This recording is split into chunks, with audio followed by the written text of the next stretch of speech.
And we are back again because it's a Monday. The tracker is back on your screens on Citi TV. Benjamin Nketsia here. I'm happy to be here. Today we'll be discussing the art of penalties, or maybe the science of penalties. Some people believe that it is the lottery of penalties. We'll be demystifying that particular phenomenon on the show today with a man who has been in between the sticks when the shootout is actually happening. We'll be talking to a former Black Stars goalkeeper. I'm not giving him away right now, but I'll be talking to him on exactly why Ghana can just not seem to get over the hurdle of penalty shootout. This year alone, the Black Stars have lost a penalty shootout, and the Meteors lost 2 penalty shootouts in one competition. We'll be talking about that. And also, the 30-man shortlist from CAF for the Player of the Year has been released. And hooray, Ghana's own Thomas Partey and Jordan Ayew are in the mix for this particular one. So we'll be talking about them and the body of work that they have put in to get them to this particular threshold. And then we'll do some globe-trotting and some tracking because it's been a while. We'll talk about Samuel Tete, we'll talk about Benjamin Tete, and then, of course, FC Norgerland's Mohamed Kudus. He made his Black Stars debut not too long ago. He's gone back to Denmark and he's doing big things again. We'll just try to find out exactly what has made him such a standout youngster for his team out there in the Danish Premier League. We'll take a quick break here on the tracker. When we come back, I'll introduce my guest and then we get the show on the road. But of course, you can join the conversation via text 0550585832. Let's get talking on the tracker. And my guest, I'm glad to have him here because we're about to have some education. Former Black Stars goalkeeper Abukari Damba. Damba, it's good to have you for the tracker. Ben, great to be around you. Nice. Hope you're doing good. I'm doing great. I'm doing great. I just tried to bring you in for today specifically because of that under-23 penalty shootout that Ghana lost to South Africa. I've been thinking about it for a while. I mean, from my position as a sports journalist, I'm not supposed to get really emotional with these things, but it's really hurt me how Ghana exited that competition. Just before we even get into the specifics of this game, do you yourself have any memories of any penalty shootouts you took part in, and what is typically the mentality of the goalkeeper between the sticks and a team, and for this matter Ghana, that's going to partake in a shootout? Well, thank you very much. I want to talk to you or speak to you like a technical person, one, but more importantly, as a main actor, once a main actor when it comes to football, goalkeeping specific. But I must say to you on this program and put it on record that I was a penalty saving expert during my days. And for which reason, anytime there was a penalty, both domestic and international, how did I get myself there? It was not by chance. It all has to do with the character of the individual. Your character is very, very important. But don't forget, it's not just about penalty taking, but it's also about penalty stopping. Scoring of goals and preventing goals. There are two things. And you must not work with them in isolation. They must work together. You remember some years past, I'm not too sure about that particular year. Ghana introduced penalty shootouts in league games if it was a draw. So it compelled every single coach or team for that matter to get involved in penalty shootouts, scoring and preventing of goals. So it became more or less a habit. Because anything at all you do in life, not just about football, you need to practice. Do the right things. Many, many, many repetitions will let you have that kind of lever, the temperament, to be able to withstand it. Because, you know, penalty taking, it is a dead ball situation. It is a direct free kick, which needs a particular skill. And as much as it is a technical skill, but it takes more than a technical skill to be able to convert or to be efficient and effective in penalty shootouts. Conscious efforts must be made to practice again and again and again. But you must also understand that training is different from game situation. At training, you are so relaxed. You don't have too many eyes on you. That's true. The emotions are there, they are down.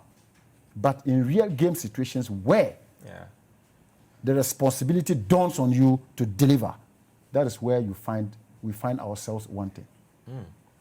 You need to build a big temperament for such situations. And how do you do it? Training. So nothing good comes easy. In every aspect of life, you need to prepare yourself for it. For which reason? Germany, they have had almost about 96% in penalty conversion. But just look at Sapon's case. This is an art of shooting or placing the ball. You need to get your body low. If you watch him, he was standing up there. His posture was wrong. His posture was wrong, and he was leaning backwards. You need to lean over the ball to hit the target. So he got it all wrong. Wow. And does that mean that they have not been taught, or they don't teach them this? These are teachable skills, and they are taught this in every training session. But when it comes to this particular moment, they forget. Coach, Ibrahim Tanko said something, and I found it a little strange. And I like it that you alluded to the German example. Now, he, of course, is German trained. But after we lost that penalty shootout to Cote d'Ivoire, in his post-game presser, he said that his players should not be blamed for the defeat because it is a lottery and that luck wasn't on their side. I'm not sure if that was to take the heat off his players or that is what he believed penalties to truly be. But you yourself have mentioned that it definitely isn't a matter of luck. And there's the stopping and there's the kicking aspect. But when you look at our problem with this specific shootout in mention, what do we need to do as a nation? Because now it is becoming a notorious problem. Conscious efforts should be made. And I believe very strongly that most coaches do practice penalty shootouts. They do? They do. But how is it done? And in what atmosphere? You see, there's one thing, practicing the penalty shootouts at training, very relaxed. Is there any pressure on the players? No. No. So that is the difference. You find the player converting the penalty shootouts at training left, right, center. True. But when it gets to the crunch, when it matters most, where temperament, where character is needed, they lose it. So what are we supposed to do? And in what situations should we practice or train our players to be able to deal efficiently and effectively with penalty shootouts? Because at that particular moment, you never know what is going on in the mind of the player. He's so tensed up. And the first thing he's thinking about is, if I should lose this, what is going to happen to me? And that is the loser's point of thinking. Why not say to yourself, if I score, how am I going to look like? And how are people going to see me?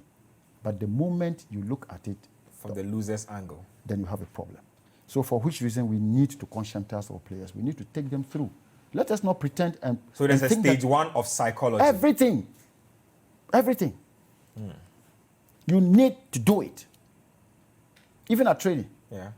I tell you, back those days, our playing days, we had a German coach, Burkhard Zeiss. He was our coach. I remember Burkhard Zeiss very I tell you what, when it is time to do penalty shootouts, he will ask the goalkeeper to start arm pressing. Then he will ask the penalty taker to go arm pressing.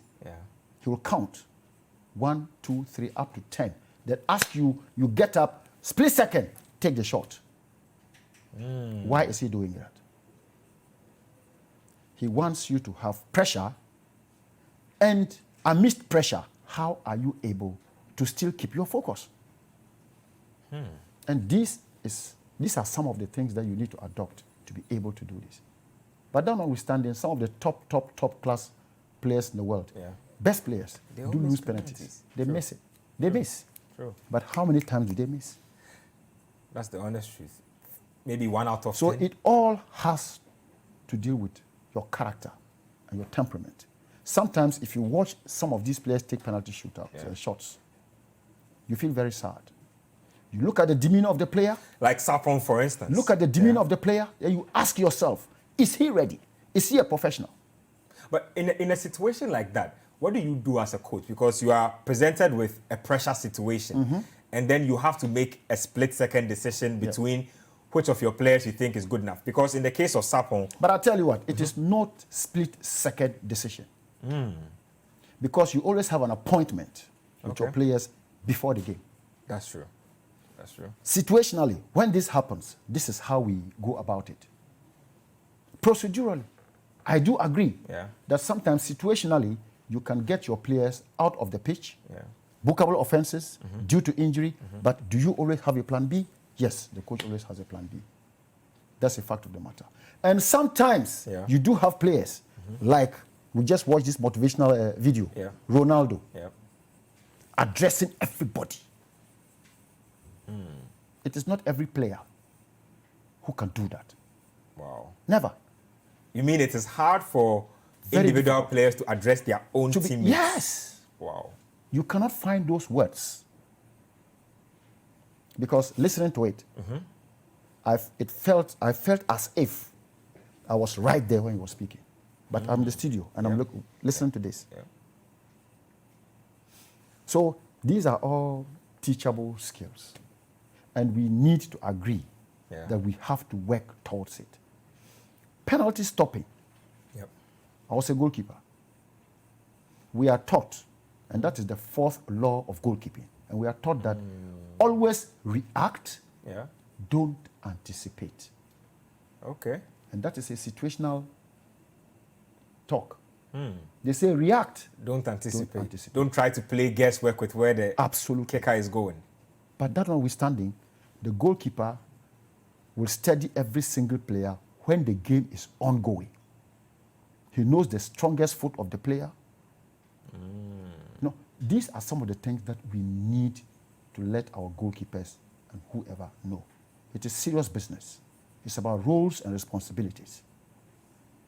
The moment you get there, it's not about you. It's about us. But then you have been asked to represent us. You have been told to represent us. Let me ask you this. Now, somebody will say that from the point of view of the goalkeeper, you are the intimidator. So it is easy for you to have a calm demeanor during the penalty shootout as compared to the player who is facing the firing squad and he could either miss or whatever. I mean, for you, the goalkeeper, were you also tense sometimes during a shootout? And how did you get your emotions to stabilize just before you went into a situation like that? Ben, first and foremost, you must know that you are human before any other thing. So we are all, susceptible to, what do you call it, pressure. Pressure, But how do you deal with pressure? In as much as the penalty taker wants to be intimidating, so do I want to be intimidating as well. Okay. Oh, yes. You want to come and put the ball behind my goal to take credit, the same way I want to stop that ball to take credit. True. So it boils down to the character of the individual. The character is so important. Which is more prevalent, temperament and character, or studying the patterns of the way a team takes its penalties? Nothing is absolute. Nothing is absolute. But you can perfect the act of penalty taking. There are some players, they gauge one spot and they do it time and time again. And there are certain spots you pick and put the ball there, and the goalkeeper, you can be a magician, you can never get it. But it's about accuracy and power. But it needs expertise to be able to do that. How do you get to that level? Constant practice. Constant practice. Constant. And it's not about the coach all the time. You as an individual, how are you working at it to make it a trademark? Now, Damba, let's come down to the team itself and the future. We know that we didn't have all our required players because it wasn't the FIFA calendar period, and so we missed out on some of our big names. But it should be very disappointing for these young lads. A lot of good things could have happened for them if they had qualified. where do we begin to diagnose the problem of our Olympic team form? Because now it's been what? Since 2004, we haven't made it there. Where do we diagnose the problem for, and how do we begin to plan for the future to ensure that we don't fall short to this situation again? Ben, it's very interesting. Let's cast our minds back to preparations. Okay. Who are the players who were selected to start preparation? Domestic players, local players. Yep. And somewhere along the line, what happened? A lot of them were pushed along the road, and then their foreign counterparts replaced them. So what happens to them? Is there any building process? Is there any succession plan? So what happens? The coach, your plan A fails. Then you need to resort to plan B. But how well have you worked on the plan B? So is there any way that we can focus on developing the domestic players that we always have at our disposal? Then we can have a full complement of the players that we need, but then add one or some few professionals to add up to. Is there any way we can do that? And I think we can do it. I have this problem. I don't know if you can clarify it for us. What is there necessarily a sort of thought process that says that those who play outside the shores of Ghana are better than those who play in here? Because I don't necessarily agree. I understand that our players want to go outside to make more money, and sometimes playing in a better environment with better players can enhance your skill. But we've made it look as if once players leave the shores of Ghana to go play abroad, they are automatically better than the guys down here. But that is, you have simplified it. Everybody plays football. But we play football at different levels. Okay. Why will you refer to Ronaldo or Messi as a genius? Because they've made it to the peak of their They trade. have gotten through the ranks and have passed through the various motions, step by step. But interestingly, it is not everybody who will get to that level or have the opportunity to get to that level. That's true. There are some players who are so fortunate. They play football most of their lives, and hardly do they get injuries that will set them aside. True. Yes, it does happen. But how many of such players will have such opportunities to play at the biggest teams, to play alongside the top-class players, or to even play against the top-class players? These will all give you another stage of your career. That's the fact of the matter. So looking at our players domestically and looking at the players who have the opportunity to play outside, they are exposed to a lot of technology. They have better pitches. They have better technical men. They have better programming. The structures are better. Everything is structured. And there's complete data monitoring on him as an individual in terms of his physicals, his technique, his psychology, and his tactics. So every aspect of fitness is being monitored, and there's data. And you are talking of his physical fitness. You are talking of his technical fitness, his psychological fitness, and his tactical fitness. All these are monitored. So they will take you through all these things to make you rise up to the highest level. So when they come here, they are obviously different and better. But that is not to say that they are more gifted than those here. So is there any way we can enhance our own? Yes. The only thing is that let us get the structures running. The structures are so important. Do you want to win the World Cup in Ghana? We do. We do. We do. That would be historic. So can we then say we are as competitive as the Germans? No, we can't. Why? Because they have progressed technologically. And that is no fault of ours.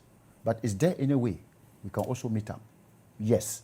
Because we have our own players who are being exported to go and have that feel and bring that experience back to us. So how does it impact generally in our situation? So we have to find the balance and strike the balance.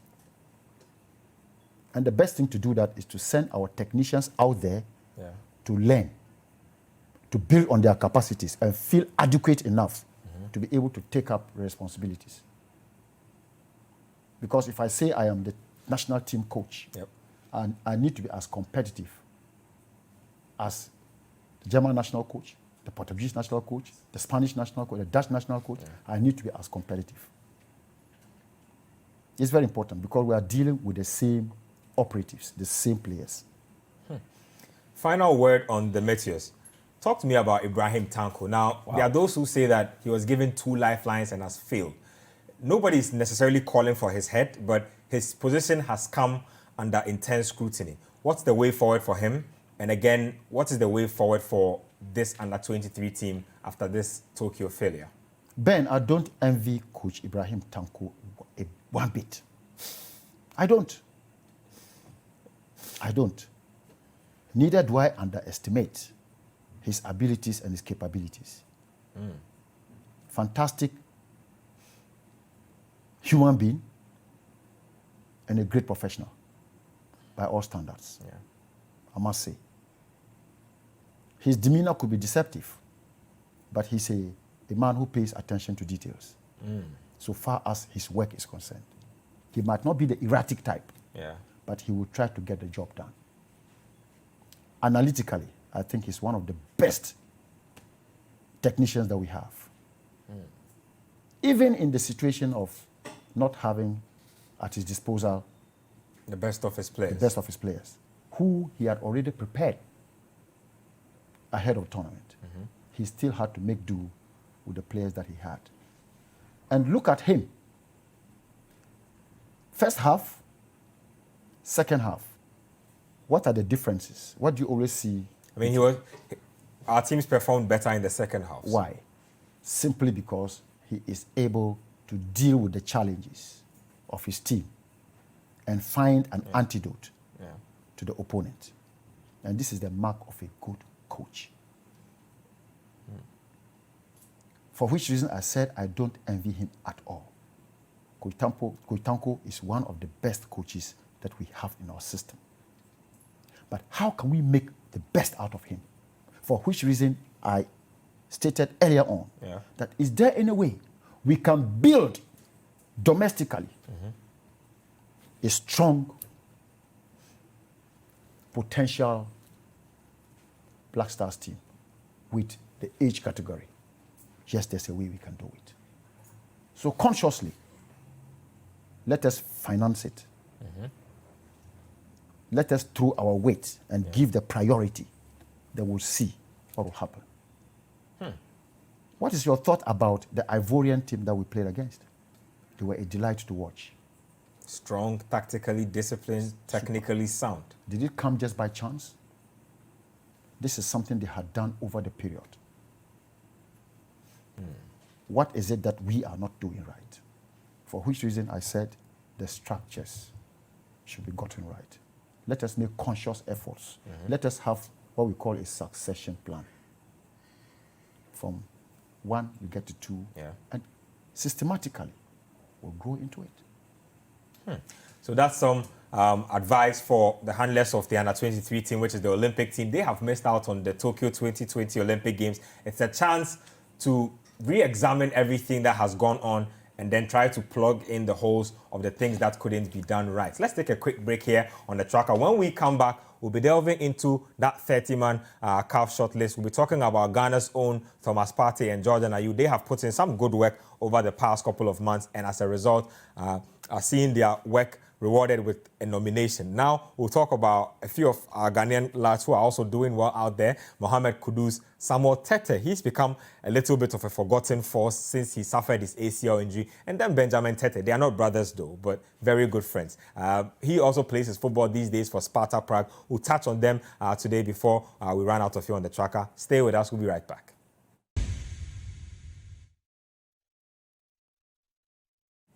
Welcome back to the tracker here on Citi TV. Let's move the discussion on and let's now talk about Thomas Partey and Jordan Ayew. Those are two guys that have featured prominently here on the tracker over the past couple of weeks. I've had my own views about Thomas Partey still playing his football for Atletico. Jordan Ayew, I didn't think we'll be getting this lifeline to do good things for Crystal Palace, but he's been absolutely amazing for them this season, and he's been rewarded with their lead striker role to boot. But I'm not sure when Partey's game came to your attention initially, but he seems to have grown in such leaps and bounds that I can easily stick out my neck and say that he's one of the most complete midfielders we have in the game today.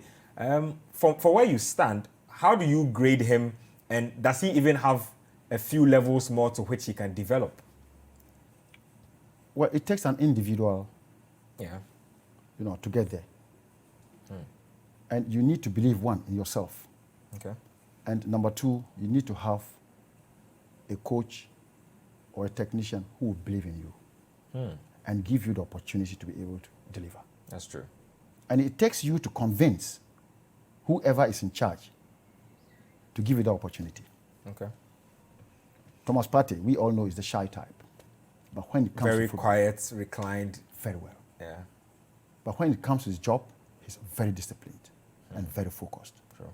He has never looked back. He has kept persevering and persevering and persevering.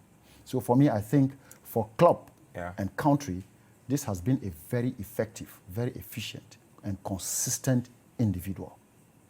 He's played every game as if it is the last game he's going to play. But it takes the coach to know how to use that individual to see the best out of him. Most of the time, we have seen Thomas Partey to be that kind of a controlling midfield player who will sit in front of the back four, win the ball, and release to the upfront players to do whatever is supposed to be done. But on the contrary, this is a player who wants to explore. True. This is a player who needs a little bit of freedom to surge ahead. And if you allow him that mobility, that dynamism, you will see the best out of him. I mean, in your opinion, you're literally saying it, but where should we put him? Because in the AFCON, I felt as if that was one of our biggest undoings. That's true. He felt as if his skills were better suited up front, but he was being forced to play a deep line role. That's right. He was being restricted. He was not being forced. But as a professional, he needed to stick with the appointment that the coach made with him.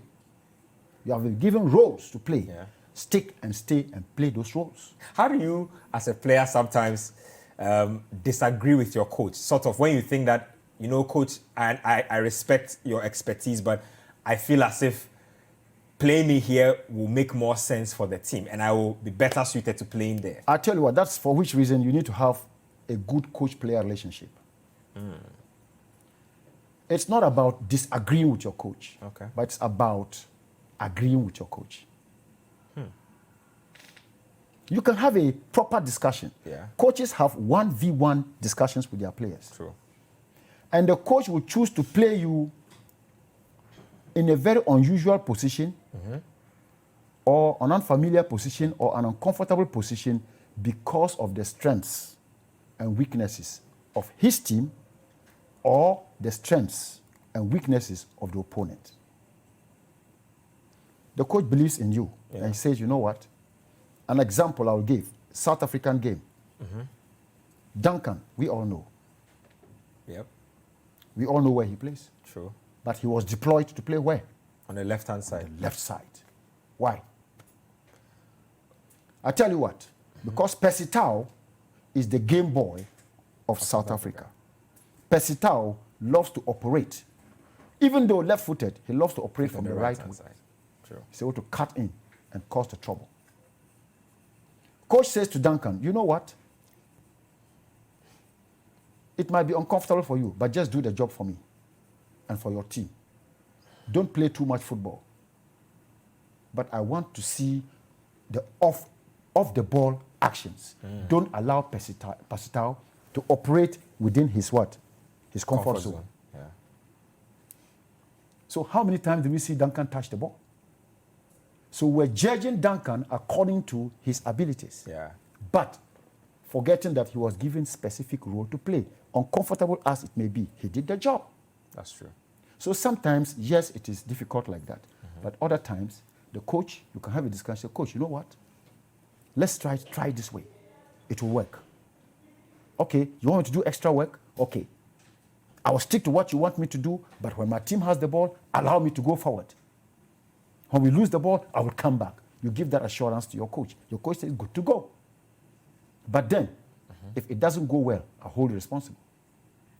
So if you look at Partey, for instance, I must say, he's a player who loves to surge forward. Sure. But do you have the players who will sit back for him when he surges forward? If you have them, hooray. Allow him to play.